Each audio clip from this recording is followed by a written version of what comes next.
My name is Mike Sullivan. I'm a former IRS agent, teaching instructor with IRS. I'm going to do a video on should I contact the IRS myself. That's you, obviously, not me. I worked at IRS for a decade. I'm a national figure in tax resolution. I'm a big Facebook group, big following. I've been on the national news many times. So I just share with you what you need to know. Should you contact IRS by yourself? Well, there are some cases that you could.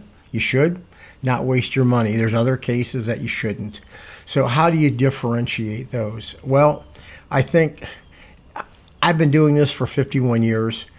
A lot of people have this pit in their stomach, and they have things that are there that they don't want IRS to know, or there's issues on. When you feel that pit, don't contact IRS. Just don't, because there's something there that you may unravel, unearth, and you don't want to answer wrong questions. Now, if you know what your situation is and you have the wherewithal to tackle it and you have confidence, go ahead and represent yourself. There's nothing wrong with that at some point. I don't recommend ever representing yourself during an audit. Well, simple audits, yes. A mail correspondence, certainly yes. Office audit, if it's a small issue and you have the documentation, yes. If you got a field audit, no. Why? Because IRS can expand the audit. You don't want to do this. If you owe IRS debt and you don't have any money, represent yourself, because there's nothing IRS is going to do.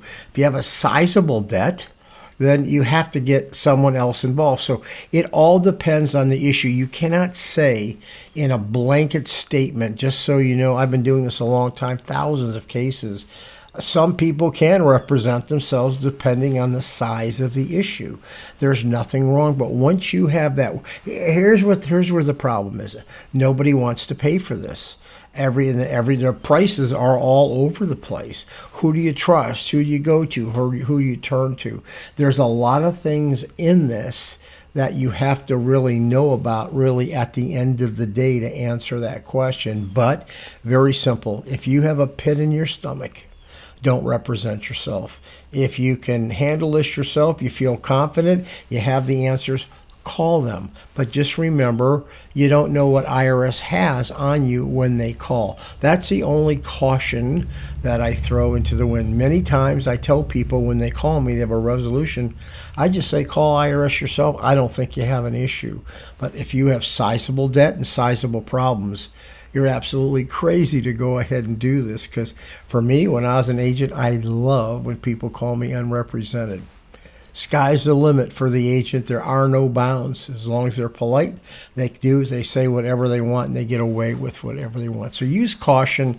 I work larger cases. I'm available for representation. Remember, you determine whether you are confident enough to call IRS, and sometimes you can.